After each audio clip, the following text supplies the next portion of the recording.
আসসালামু আলাইকুম। এটেন বাংলার গ্রামগঞ্জের খবরে সবাইকে স্বাগত জানাচ্ছি। আমি শামীমা আক্তার। শুরুতেই বিআরবি কেবল সংবাদ শিরোনাম।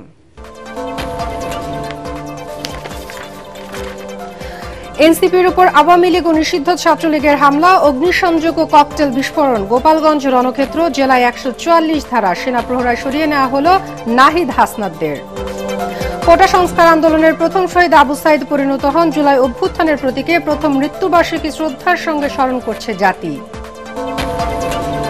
এবং ময়মনসিংহের ভালুকায় মা সহ ২ সন্তানকে গলা কেটে হত্যার ঘটনায় প্রধান আসামি নজরুল ইসলাম গ্রেফতার, হত্যাকাণ্ডের দায় স্বীকার।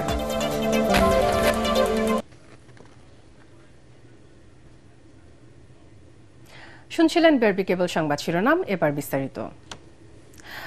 জাতীয় নাগরিক পার্টির এনসিপির সমাবেশ ঘিরে রণক্ষেত্রে পরিণত হয়েছে গোপালগঞ্জ। দুপুরে সমাবেশ শেষে মাদারীপুর যাওয়ার পথে আওয়ামী লীগ এবং ছাত্রলীগের হামলার শিকার হয়েছে এনসিপির কেন্দ্রীয় নেতাদের গাড়িবহর।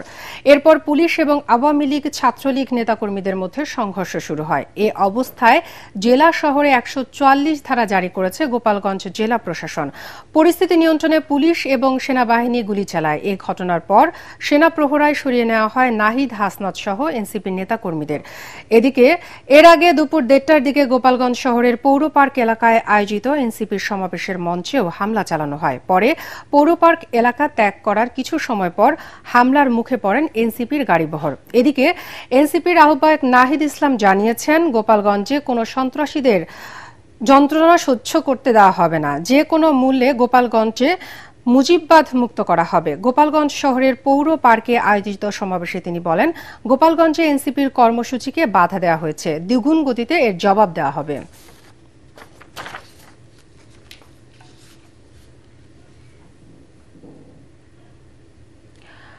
২৪-এর গণ অভ্যুত্থানের প্রথম শহীদ বেগম রোকেয়া বিশ্ববিদ্যালয়ের ইংরেজি বিভাগের ছাত্র আবু সাইদের প্রথম মৃত্যুবার্ষিকী উপলক্ষে রংপুরে বিভিন্ন কর্মসূচি পালিত হচ্ছে। সকালে পীরগঞ্জ উপজেলার বানবপুরে শহীদ আবু সাইদের কবর জিয়ারত করেন বেগম রোকেয়া বিশ্ববিদ্যালয়ের উপাচার্য শওকত আলী, জেলা প্রশাসক মোহাম্মদ রবিউল ফয়সাল, পুলিশ সুপার আবু সাইম সহ বিশ্ববিদ্যালয়ের শিক্ষার্থীরা। এ সময় আরও শ্রদ্ধা জানায় বিভিন্ন সংগঠন ও স্থানীয়রা। এরপর দুপুরে বেগম রোকেয়া বিশ্ববিদ্যালয়ের শহীদ আবু সাইদ তোরণ এবং মিউজিয়াম উদ্বোধন করেন শহীদ আবু সাইদের পিতা মকবুল হোসেন। এ সময় উপস্থিত ছিলেন অন্তর্বর্তী সরকারের আইন উপদেষ্টা আসিফ নজরুল এবং বন ও পরিবেশ উপদেষ্টা সৈয়দা রিজওয়ানা হাসান।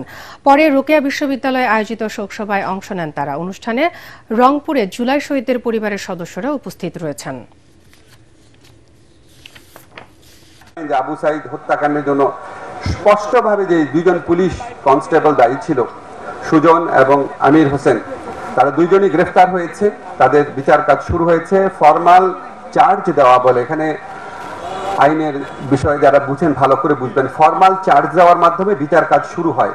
এই বিচার কাজটা শুরু হয়েছে। নানা আয়োজনে পালিত হচ্ছে জুলাই শহীদ দিবস। ময়মনসিংহে এ উপলক্ষে জুলাই আন্দোলনের ভিডিও প্রদর্শন, র্যালি, আলোচনা এবং শহীদ পরিবারের সদস্যদের সম্মাননা প্রদান করা হয়েছে। সকালে বাংলাদেশ কৃষি বিশ্ববিদ্যালয়ের প্রশাসনিক ভবনের সামনে থেকে শোক র্যালি বের হয়ে ক্যাম্পাস প্রদক্ষিণ করে। পরে শিল্পাচার্য জয়নুল আবিদিন মিলনায়তনে আয়োজিত অনুষ্ঠানে বাংলাদেশ কৃষি বিশ্ববিদ্যালয়ের উপাচার্য প্রফেসর ডক্টর এ.কে.এম. ফজলুল হক ভূঁইয়া সহ শিক্ষক শিক্ষার্থীরা বক্তব্য রাখেন। জুলাই গণহত্যার বিচার দাবিতে কিশোরগঞ্জে ছাত্র শিবিরের জুলাই দ্রোহ মিছিল অনুষ্ঠিত হয়েছে। শহরের শহীদ মসজিদের সামনে থেকে মিছিলটি শুরু হয়ে গুরুদয়াল সরকারি কলেজের সামনে গিয়ে শেষ হয়। ছাত্র শিবিরের জেলা এবং বিভিন্ন উপজেলার নেতারা মিছিলে উপস্থিত ছিলেন। নারায়ণগঞ্জে জুলাই গণ অভ্যুত্থান স্মরণে পৃথকভাবে সমাবেশের আয়োজন করে ছাত্র ফেডারেশন এবং সমাজতান্ত্রিক ছাত্র ফ্রন্ট। নারায়ণগঞ্জ কেন্দ্রীয় শহীদ মিনারে সমাজতান্ত্রিক ছাত্র ফ্রন্ট আয়োজিত সমাবেশে বক্তব্য রাখেন সংগঠনের কেন্দ্রীয় সাংগঠনিক সম্পাদক সুলতানা আক্তার। খুলনায় এ উপলক্ষে জেলা প্রশাসকের সম্মেলন কক্ষে আলোচনা সভা এবং দোয়া মাহফিল অনুষ্ঠিত হয়।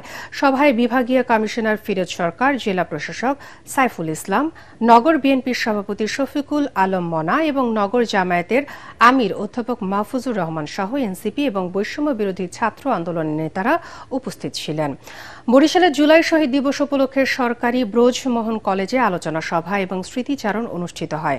পুলিশের বরিশাল রেঞ্জ ডিআইজি মঞ্জুর মোর্শেদ আলম এবং কলেজ অধ্যক্ষ ডক্টর শেখ তাজুল ইসলাম সহ বৈষম্যবিরোধী ছাত্র আন্দোলনের নেতারা অনুষ্ঠানে বক্তব্য রাখেন। বান্দরবানে এ উপলক্ষে জেলা প্রশাসকের কার্যালয়ে আলোচনা সভার আয়োজন করা হয়। জেলা প্রশাসক শামীম আরা রিনি, পুলিশ সুপার শহীদুল্লাহ কাউসার, জেলা জামায়াতের আমির মৌলানা আব্দুস সালাম আজাদ এবং প্রেস ক্লাব সভাপতি আমিনুল ইসলামের সময় বক্তব্য রাখেন।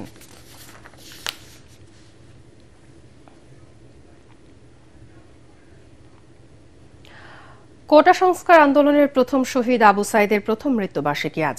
গেল বছর এই দিনেই বেগম রোকেয়া বিশ্ববিদ্যালয়ের মেধাবী শিক্ষার্থী মৃত্যুকে আলিঙ্গন করেন 2 হাত প্রসারিত করে, যার মৃত্যুর পরে শিক্ষার্থীদের আন্দোলন রূপ নেয় বিদ্রোহে। তবে যার প্রাণের বিনিময়ে সফল হলো আন্দোলন, সেই অভ্যুত্থান পরবর্তী দেশটা এখন ভালো নেই বলে মনে করেন শহীদ আবু সাইদের মা মনোয়ারা বেগম।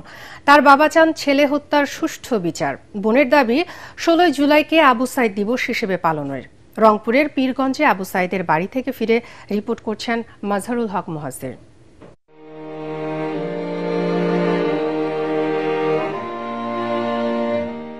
অন্যায়ের পক্ষে 100 বছর বাঁচার চেয়ে ন্যায়ের পক্ষে মরে যাওয়াটা সম্মানের, গর্বের। রংপুরের পীরগঞ্জে বেড়ে ওঠা আবু সাইদের চিন্তায়, দর্শনে ছিল এমনই মনোভাব, যার প্রতিচ্ছবি আজও অমলিন আবু সাইদের ফেসবুক প্রোফাইলে।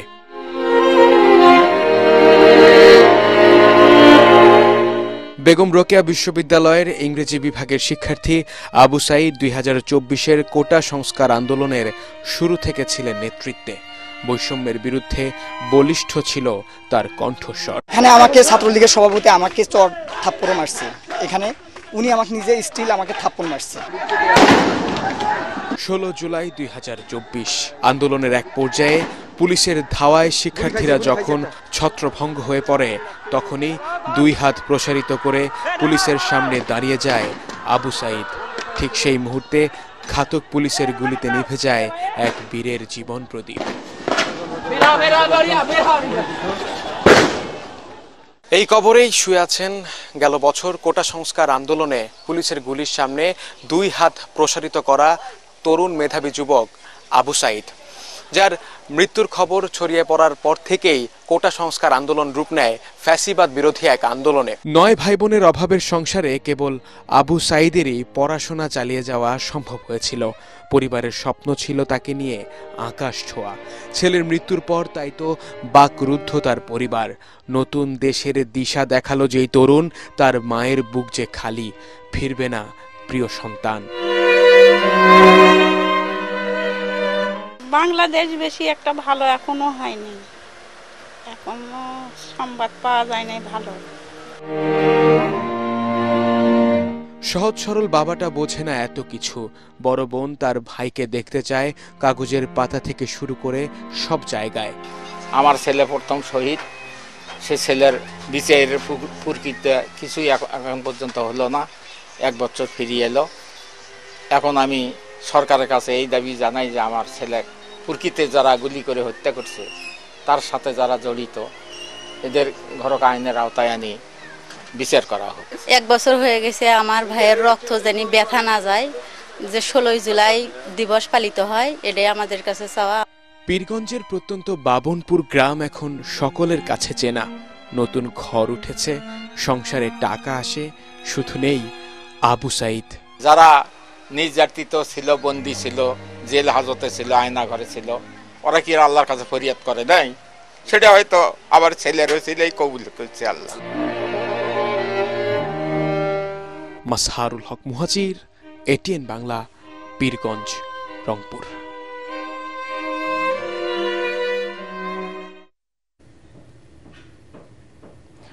24-এর গণ অভ্যুত্থানের প্রথম শহীদ আবু সাইদের সাহসী আত্মত্যাগই তাকে গত 15 বছরের সকল শহীদের প্রতীকে পরিণত করেছে বলে মন্তব্য করেছেন বিএনপি চেয়ারপারসনের উপদেষ্টা জহির উদ্দিন স্বপন। বরিশালের গৌর নদীর 6 শহীদের স্মরণ সভায় তিনি এই মন্তব্য করেন।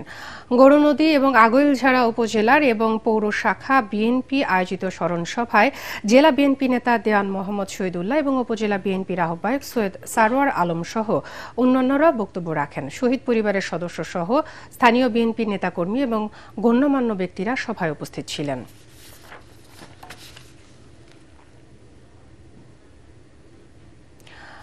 রাজনৈতিক কারণে বৈষম্য বিরোধী আন্দোলনে কক্সবাজার ছাত্রদল নেতা শহীদ ওয়াসিম আকরামের নাম পাঠ্য বইয়ে স্থান পায়নি বলে অভিযোগ করেছেন জাতীয়তাবাদী ছাত্রদলের সাধারণ সম্পাদক নাসির উদ্দিন নাসির।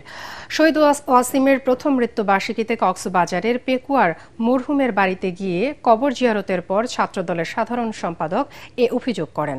নেতাকর্মী এবং পরিবারের সদস্যদের নিয়ে শহীদ ওয়াসিমের কবর জিয়ারতের পর ওয়াসিমের গ্রামের বাড়িতে গিয়ে পরিবারের সদস্যদের খোঁজ খবর নেন ছাত্রদলের সাধারণ সম্পাদক নাসির উদ্দিন নাসির।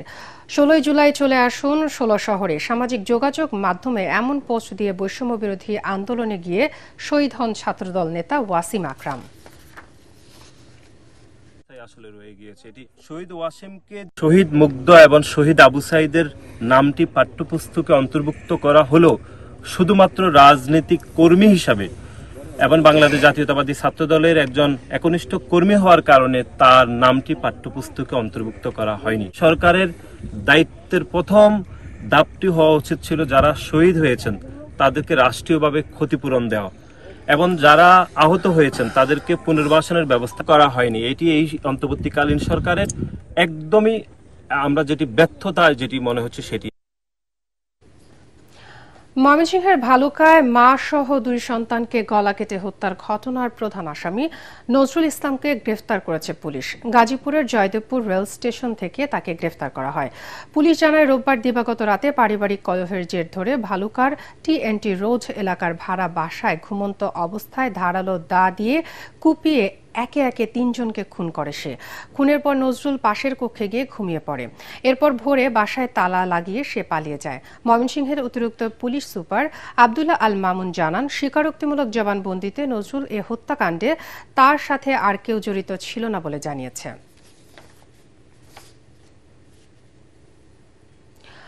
চুয়াডাঙ্গায় পৃথক 2টি হত্যা মামলায় 3 জনের মৃত্যুদণ্ডের আদেশ দিয়েছে আদালত। দুপুরে জেলা ও দায়রা জজ আদালতের বিচারক আকবর আলী শেখ এ রায় দেন।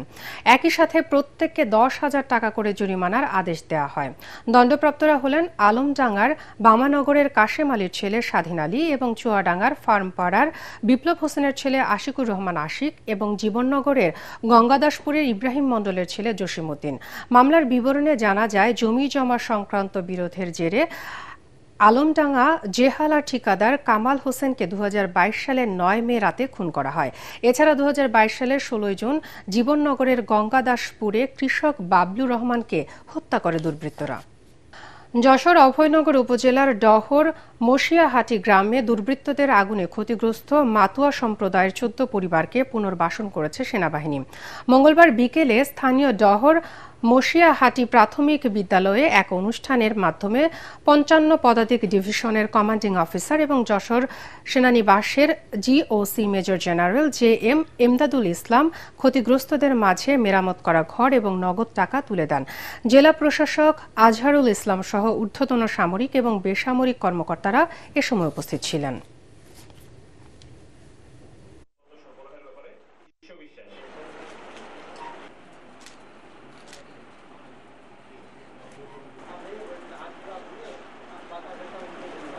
এই দেশের কোনো একটা গোষ্ঠী বা মানুষকে কেউ নির্যাতন করবে বা কেউ ক্ষতি করার চেষ্টা করবে, আমরা সবাই একই দেশের নাগরিক। আমরা সবার সমান অধিকার এদেশের নিরাপত্তার সাথে নিরাপদে বসবাস করার, এবং আমাদের সরকার, আমাদের সেনাবাহিনী, আমরা যারা আছি, আমরা আপনাদের খেদমতের জন্য, আপনাদের নিরাপত্তার জন্য, আপনাদেরকে সার্ভ করার জন্য আছি। বিনা বিচারে 30 বছর 2 মাস 19 দিন জেল খাটার পর কারাগার থেকে মুক্তি পেলেন হবিগঞ্জের লাখাই উপজেলার সিংহগ্রামের কনু মিয়া। মঙ্গলবার হবিগঞ্জের জেলা legal aid officer Mohammad Abbas উদ্দিনের উদ্যোগে জেলা কারাগার থেকে তিনি মুক্তি পান। আদালত সূত্রে জানা যায়, 1995 সালের 25 মে মানসিক রোগী কনু মিয়া তার মা ম্যাজিস্ট্রেট বিবিকে কোদাল দিয়ে কুপিয়ে হত্যা করে। পরে গ্রামবাসী তাকে আটক করে পুলিশে দেয়। এরপর থেকেই তিনি কারাগারে বন্দী ছিলেন।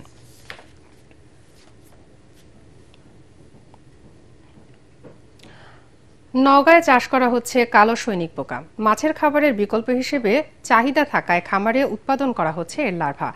এতে ব্যবহার করা হয় বাসা, হোটেল, রেস্তোরাঁর উচ্ছিষ্ট খাবার কিংবা পচনশীল আবর্জনা। মাছের নিরাপদ খাদ্য হিসেবে এবং আবর্জনা ব্যবস্থাপনায় ভূমিকা রাখছে এমন উদ্যোগ, বলছে মৎস্য বিভাগ। নওগাঁ প্রতিনিধি রায়হান আলমের রিপোর্ট, জানাচ্ছেন ফারহিন ইসলাম টুম্পা। ইউটিউব দেখে ১ বছর আগে কালো সৈনিক পোকার খামার শুরু করেন সদর উপজেলার তিলকপুর ইউনিয়নের উলিপুর গ্রামের আহসান হাবিব। মাছের খাবারের বিকল্প হিসেবে বাণিজ্যিকভাবে এই লার্ভার উৎপাদন করছেন তিনি। মূলত উচ্ছিষ্ট খাবার থেকে পচনশীল আবর্জনা সংরক্ষণ করে সেটির প্রক্রিয়াজাত করা হয়। এরপর সেখানে জন্মায় লার্ভা। এ খামারে মাসে 250 থেকে 260টি লার্ভা উৎপাদিত হয়। এই পোকা বিক্রি করে মাসে প্রায় 60,000 টাকা আয় করছেন এই উদ্যোক্তা। এই লার্ভাটা আমি মাছকে খাওয়াই, মাছ অত্যন্ত পুষ্টিগুণ সম্পন্ন হয় এবং এই মাছ বাজারজাতকরণ করে আমরা মোটামুটি বেনিফিট হয়, যেটা ফিড খাওয়ায় মাছ চাষ করে যেটা লাভ করা অসম্ভব হয়ে যায়। প্রোটিন সমৃদ্ধ এই পোকা মাছের খাদ্য হিসেবে উৎকৃষ্ট। চাহিদা থাকায় এই পোকা চাষে আগ্রহ বাড়ছে স্থানীয়দের। এই চাষটা আমার মনে হয় খুব পছন্দ, ময়লা আবর্জনা থেকে পচা সবজি এবং যেগুলো আছে সেগুলো দিয়ে আমরা কালো সৈনিক পোকার খাদ্য দিতে পারতেছি। আমার ইচ্ছা আছে আমি এবছরের শেষে একটা খামার করব। আহসান হাবিব জানান, বাণিজ্যিকভাবে খামার সম্প্রসারণে তাকে সহায়তা করছে মৌসুমী RMTP প্রকল্প। এছাড়াও নতুন উদ্যোক্তাদের প্রশিক্ষণ দিচ্ছে মৎস্য বিভাগ। এই তিলকপুর তথা নওগাঁ, আত্রাই, রানীনগর এবং আদমদীঘি উপজেলায় আমরা এই কার্যক্রমটি বাস্তবায়ন করছি। মৎস্য অধিদপ্তরের মাধ্যমে কিন্তু সার্বিক নির্দেশনা এবং প্রশিক্ষণ কিন্তু সবসময় আমরা চালু রেখেছি এবং এই যে জিও এনজিও যে সমন্বয় সেটা কিন্তু আমাদের অব্যাহত রয়েছে। দেশে এমন চাষাবাদ নতুন হলেও মাছের বিকল্প খাদ্য ও আবর্জনা ব্যবস্থাপনায় পরিবেশ বান্ধব এই উদ্যোগ দেশব্যাপী ছড়িয়ে দেওয়ার তাগিদ সংশ্লিষ্টদের। Bureau report, ATN Bangla.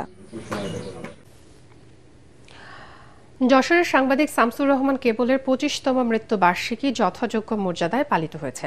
দিনটি উপলক্ষে প্রেস ক্লাব যশোর সহ বিভিন্ন সাংবাদিক সংগঠন নানা কর্মসূচির মাধ্যমে প্রিয় সহকর্মীকে স্মরণ করে। সকালে শহরের কারবালায় মরহুমের কবর জিয়ারতের মধ্য দিয়ে কর্মসূচির সূচনা হয়। এ সময় প্রেস ক্লাব যশোর, সংবাদপত্র পরিষদ, সাংবাদিক ইউনিয়ন যশোর, যশোর সাংবাদিক ইউনিয়ন, যশোর জেলা সাংবাদিক ইউনিয়ন, ফটো জার্নালিস্ট অ্যাসোসিয়েশন সহ বিভিন্ন সংগঠনের পক্ষ থেকে তার কবরে পুষ্পস্তবক অর্পণ করা হয়। পরে প্রেস ক্লাব যশোরে আলোচনা সভা, দোয়া মাহফিল এবং যশোর সাংবাদিক ইউনিয়নের উদ্যোগে স্মরণ সভার আয়োজন করা হয়। ঝালকাঠিতে রাতের আধারে গ্রামবাসীর চলাচলের রাস্তা কেটে দিয়েছে স্থানীয় প্রভাবশালীরা। সদর উপজেলার কীর্তিপাশা ইউনিয়নের গোয়ালকান্দা গ্রামে এ ঘটনা ঘটে। রাস্তা কেটে ফেলায় বিকল্প পথ না থাকায় গৃহবন্দী হয়ে পড়েছেন গ্রামের 10টি পরিবার। এ ঘটনাকে অমানবিক উল্লেখ করে রাস্তাটি খুলে দেওয়ার জন্য প্রশাসনের কাছে দাবি জানিয়েছেন স্থানীয়রা।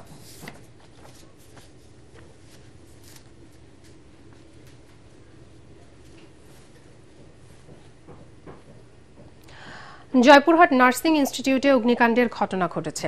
বৈদ্যুতিক টুলস বক্সের শর্ট সার্কিট থেকে গতরাতে এ ঘটনা ঘটে বলে জানা গেছে। পরে ফায়ার সার্ভিসের সদস্যরা আগুন নিয়ন্ত্রণে আনে। এ ঘটনায় আজ থেকে 2 দিনের সাধারণ ছুটি ঘোষণা করেছে প্রতিষ্ঠান কর্তৃপক্ষ। তবে এতে কোনো হতাহত বা বড় ধরনের ক্ষয়ক্ষতি হয়নি।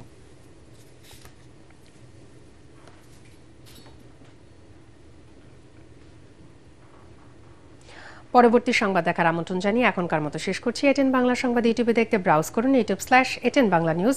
এতক্ষণ সাথে থাকার জন্য ধন্যবাদ সবাইকে।